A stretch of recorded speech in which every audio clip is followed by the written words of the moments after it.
Welcome to my channel. My name is Amelia, and today we're going to read a story of a Nutcracker in one of my most favorite books, Ayos. And this is the Osborne Illustrated Stories for Girls. And I also have in Osborne Illustrated Stories for boys too, but mostly I like the illustrated stories for girls, but also that we're going to read the Nutcracker. But when I was little, I can almost memorize the whole story. Wow, that's a lot. The Nutcracker. A nutcracker is a wooden or metal tool for cracking nutshells. When this story was written, nuts were a special Christmas treat. Some nutcrackers were even shaped like dolls and given as presents. This is a tale of a rather unusual nutcracker doll. A soft, fluffy layer of snow covered Clara's house on Christmas Eve. Inside, the party was in full swing, but one very special guest hadn't arrived. But Clara watched for him at the window. Suddenly, there was a loud knock on the door. "He's here!" she cried, dancing over and flinging open the door. It was Clara's godfather. She gave him a big hug. "What a warm welcome on such a chilly night," he said with a chuckle. Clara loved her godfather's visits. Something magical always happened when he was around. "I have a very special present for you this year," he told Clara as he placed a package under the tree.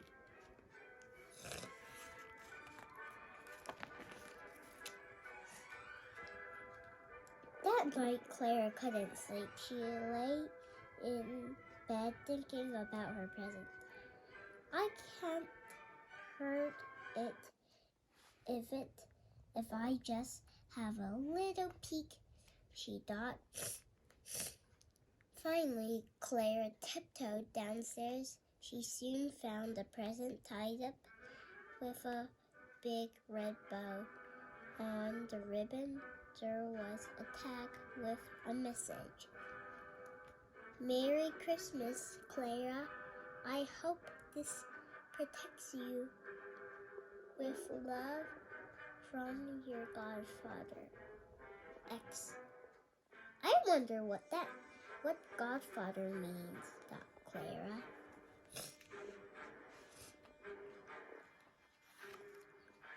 Slowly, Clara untied the bow and folded back a corner of the paper. Inside, she found a wooden Nutcracker doll dressed like a soldier. Just then, the clock struck midnight. Clara gave an enormous yawn. In a few minutes, she was fast asleep under the tree.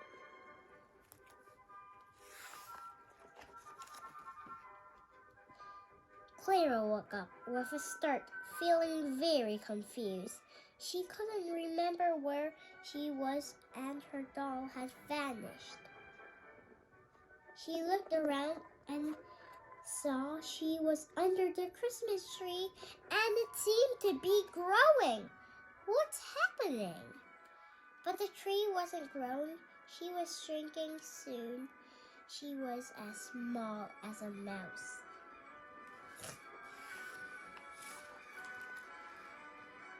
Out of the corner of her eye, Clara ducked. She saw something leaping around. Frightened, she darted behind a present. "Don't be afraid, Clara. I won't hurt you," said a friendly voice. Clara was astonished. Her doll had come to life. I'm the Nutcracker Prince, he said, with a bow. I am here to protect you. The kitchen mice are plotting to kidnap you.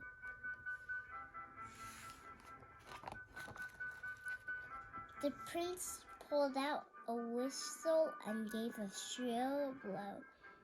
At once, the lid of the toy box flew open and a long line of toy soldiers marched out. Standing in rows, they saw the prince. "Attention!" he cried. "Clara needs our help. Prepare yourselves for battle, men. Wheel out the cannons."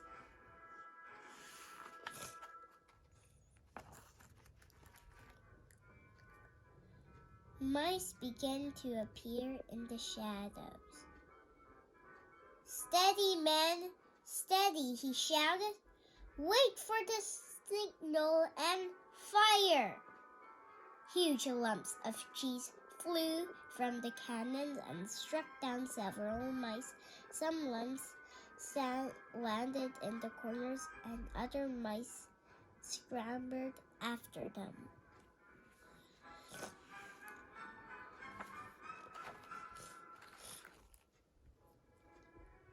"Excellent work, man," roared the prince as the last mouse vanished, but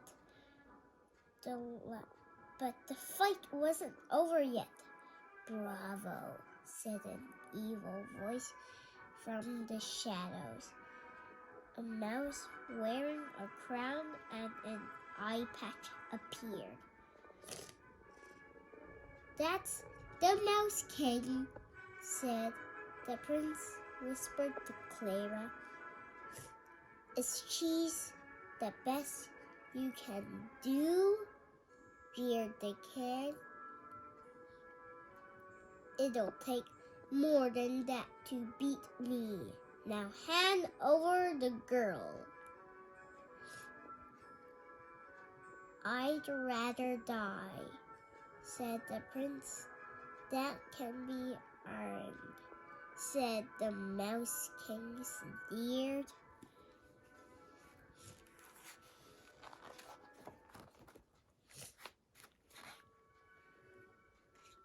Soon the prince and the Mouse King were locked in battle. Their swords clanged as they danced around the room. Then disaster struck. The prince tripped down a lump of cheese and sprawled on the floor. Seizing his chance, the Mouse King put his sword to the prince's neck. "I'm going to enjoy this," he said, laughing. Well.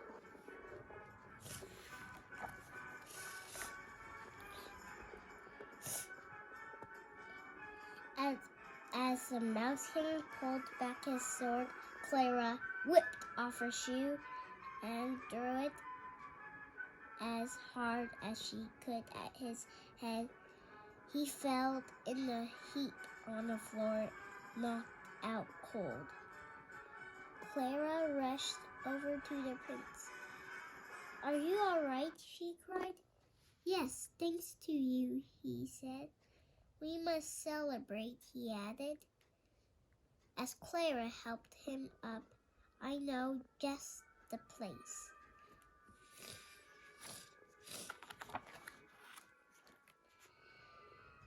The prince led Clara to a golden sleigh behind the Christmas tree and helped her aboard.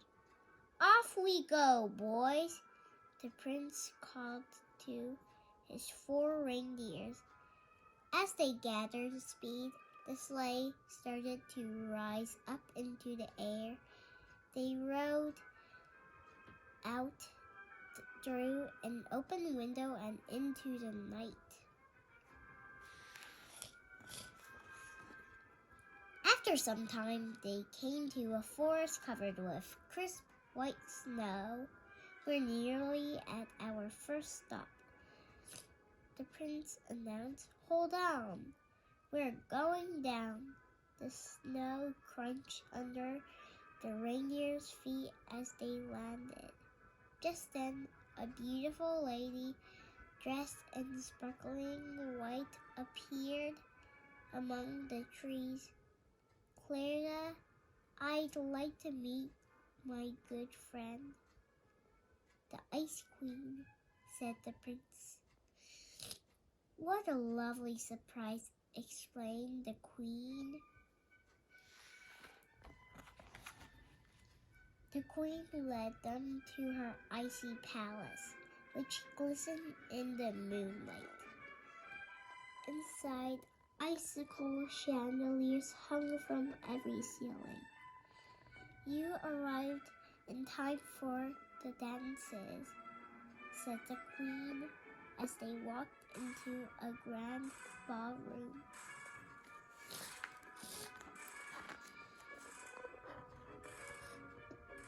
A piano began to play, and 8 ballerinas dressed in silver and white twirled into the middle of every room. They twinkled like snowflakes as they spun around. "I'll always remember this," whispered Clara to the prince as the music came to an end. After a game of catch with the palace poodle, it was time to leave.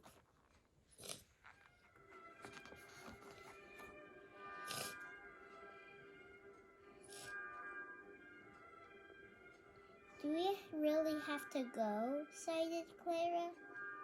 "Yes, we really do," said the prince. "There's someone else I want you to meet, and we don't have much time." "Goodbye," Clara gasped. When they reached their next stop, the trees were bursting with marshmallow blossoms, and lollipop flowers sprouted from the ground.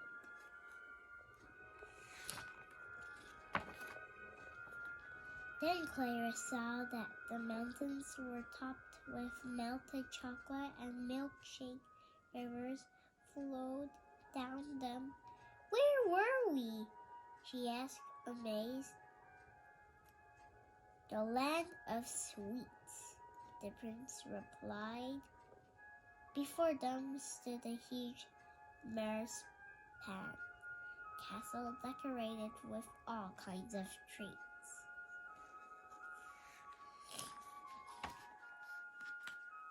Lifting Clara from the sleigh, he sent her down on the palace steps, and a fanfare of trumpets rang out. At the top of the doors opened, and a fairy appeared dressed from head to toe in pink. "Clara, this is the Sugar Plum Fairy," said the prince. "She rules over the land of sweets."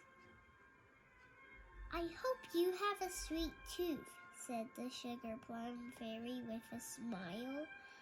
She led them into a grand hall where the tables were covered with chocolate cakes, cookies, and candy swirls.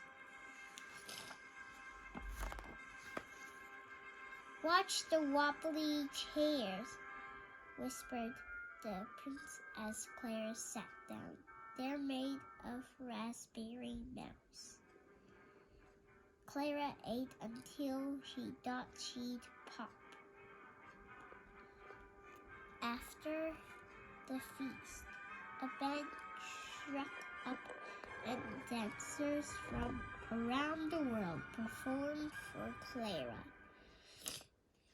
First came the dance of chocolate, and a Spanish pair spun around and to stamping cancels.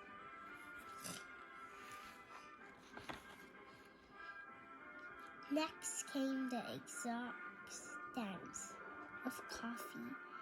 A beautiful airbend princess danced with smooth, swirling movements in time to soft, soothing music. The third group of dancers had come all the way from China to intern everyone with their tea dance. Many more dancers followed, each one showing something good to eat or drink.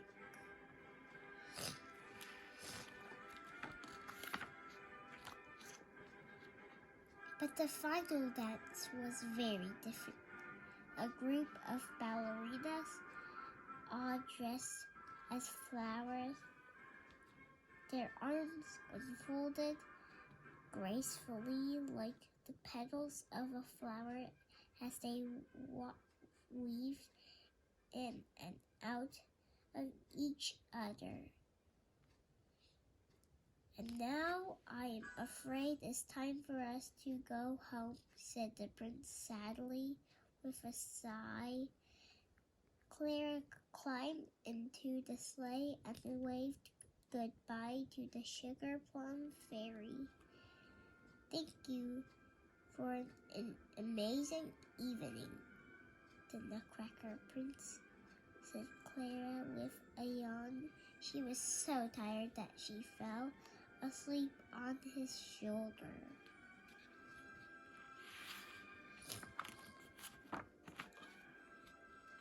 When Clara woke up, she was back under the Christmas tree and the prince was gone. Only her doll lay beside her. Oh, it was only a dream, she cried, but it seemed so real. Just then, Claire spotted the tag that her godfather had attached to her present. I hope this protects you, it said. I wonder if that means he knew the Nutcracker prince would rescue me, thought Clara. Maybe it wasn't just a dream. The ghostly gallon. Did you like the Nutcracker story? I love it so much. Subscribe to my channel and put comments below, and I see you next book.